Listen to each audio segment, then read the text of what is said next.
Hello and welcome to Burges Salmon's Net Zero podcast. I'm Patrick Robinson, Hydrogen Projects Planning Specialist at Burges Salmon. And in this episode, we'll be discussing environmental and water issues in hydrogen consenting. I'm delighted to be joined today by Mike Barlow, heads our environment team, leads our cross-firm water practice, and also Sarah Sackville-Hamilton, Senior Associate in the environment team. Mike has more than 20 years' experience in environmental regulatory matters, advises a number of water company clients on environmental and regulatory matters, and Sarah is a key member of our Net Zero Services team. Mike, Sarah, thank you for joining us today. My pleasure. Great to be here. Yes, pleasure, Patrick. So, Mike, what are the water issues that can arise in new hydrogen projects, and at what stages do they arise? Well, thanks, Patrick. I think it's worth just standing back at the start of this and thinking about the overall question of water and its availability and its quality. And I think we often don't think about this too much, but water is a finite resource. We know it's under pressure. We saw last year the droughts and so on. So there's a lack of availability of water. And climate change is meaning that's happening more often, and that also leads to impacts on water quality. You've also got population growth, you've got growth in industrial requirements and so on. And what that does mean then is that there is a competition, in a sense, for that available water, and then you've got a regulatory piece on the outside to try and manage that. So that's a sort of overall framework, if you like. And so if you're thinking about a hydrogen project and you've got a water requirement, which we'll come on to discuss in a minute, that is going to be considered by the regulators within those constraints, and it's going to need to be dealt with. So you're going to be needing to look at it both at the planning stage and at the environmental permitting stage, because both of those stages could well and probably will want to address water issues as one of the important issues as that part of regulation. Okay, thanks. Obviously, if we're talking about water shortage, water stress, quantities are going to be important. Sarah, what sort of quantities of water are we talking about with hydrogen production? The short answer, Patrick, is it depends. That depends both on the hydrogen production technology and also on the water source. But if we take green hydrogen and electrolysis as an example, the data I've seen suggests that if potable water is used as the production source, then you're going to need 20 litres of water for each kilogram of hydrogen produced. And of those 20 litres, 10 will be consumed during the production process, and the remaining 10 will be returned as wastewater post-production. We've also seen that 20 litre figure cited where wastewater is the water source, so similar volumes at stake. If you've got different qualities or compositions of water, then those quantities are going to change. For example, if you're using demineralized water, then the amount of water you're going to need will be a bit lower. Whereas in the other direction, if you're using saline water, then it'll be a bit higher. What I would say as well is that regardless of the type of water that you're using directly in hydrogen production, you also have to factor in the extra water you're going to need for cooling purposes. And we've seen figures in the region of 60 cubic meters an hour on that side. So overall, significant volume of water is needed. And in this supply availability context that Mike just described, what this means is that water availability can be a real limiting factor. And particularly in water constrained areas, it could be a primary limiting factor. Okay. It's all getting quite techie, this. Let's not forget we're lawyers. What are the legal issues that are tied up with water use in hydrogen? Sarah, do you want to kick us off? Yeah, very happy to start there. And well, as with my last response, again, it depends on where the water supply is coming from. If it's from surface water or groundwater, then from a legal perspective, it would have to be covered by an abstraction licence granted by the Environment Agency in England or the relevant environmental regulator in other parts of the UK. The EA's got statutory duties to protect and enhance the environment, and in a water context, this means that they've got duties to safeguard water resources and to make sure that abstractions from surface and groundwater don't damage the environment. These duties are going to inform the considerations that the EA take into account before they grant an abstraction licence, and also the conditions that they're going to attach to that licence once granted. So in practice, this is going to mean that abstraction licenses will be subject to time limits and to volumetric limits on the amount of water that a license holder can abstract. Increasingly, what we're seeing in other sectors, and we would expect to be replicated in the hydrogen sector, are conditions called hands-off flow conditions, which mean that if the flow in the relevant river or other water source drops below a particular level, then the person taking the abstraction has to reduce or stop the abstraction. That, I think, covers the piece where you've got water coming from a groundwater or surface water source. Another key one to think about for hydrogen is where the water supply is coming from a water undertaker. Mike, are you happy to comment on that aspect?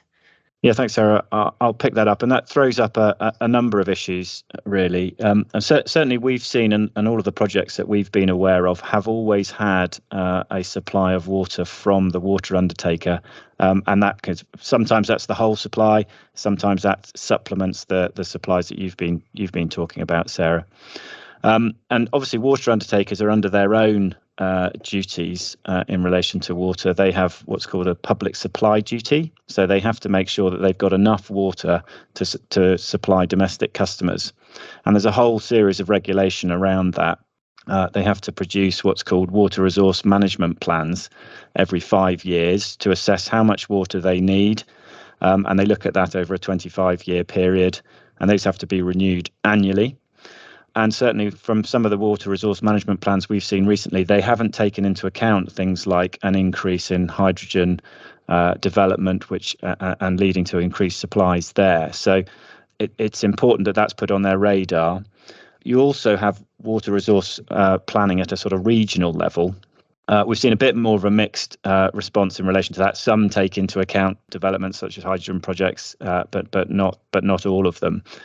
So there's a big constraint around water undertakers, and as you were mentioning in relation to abstraction licensing, because water undertakers take water as well using abstraction licenses, the EA putting increasing pressure on water undertakers to look at those water supplies and where they can make savings in relation to water. So increasing pressure on them as well in relation to licenses. Okay, we're talking about water and how it can be conserved, how you can minimise the usage of it.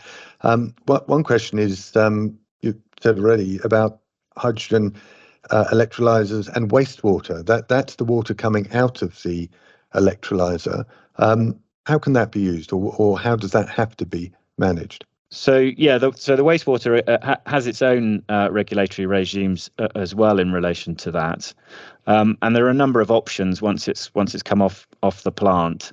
Two basic options really. One is can it be discharged back into the environment, and it would have to be high quality if that's going to happen. And I think it's worth thinking about if you're just looking at water it's been through an electrolyzer. That is going to probably be a fairly high quality. It's not going to contain pollutants in the way that we normally think of wastewater coming out of industrial processes. So if it's that type of water, then there's a possibility of putting it back into the environment.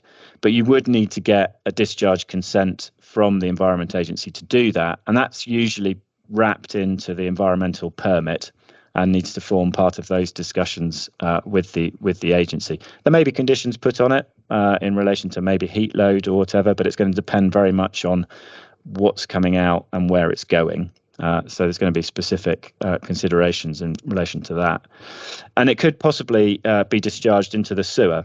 But to do that, you need to get what's called a trade effluent consent from the water company.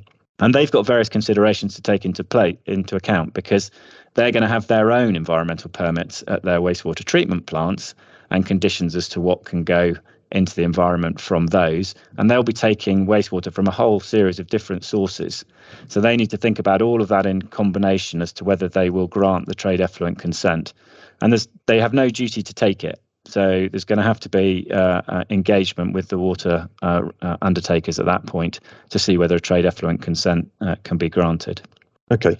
Well, look, you've both talked about conditions a number of times. So without recapping on the ones we've already commented on, Sarah, is there any more conditions that might be imposed on authorities to use these types of water? Yeah.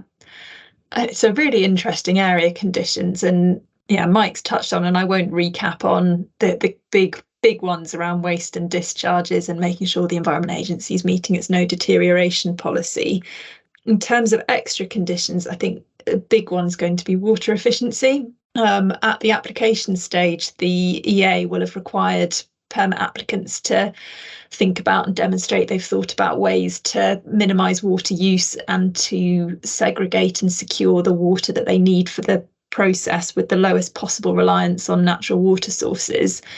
The successful projects we would expect to be those that are flexible and can incorporate multiple water sources into their design and operating approach. For example, looking at transfers between different regions and catchment areas, looking at on-site storage and resilience options, and all of that sort of stuff that a project is saying about itself to get the EA comfortable is likely to track through to conditions that are attached to the permit once granted. The other point I'd make around permit conditions is that there's an implied condition on all environmental permits for the operator to use best available techniques, or BAT, for the sector.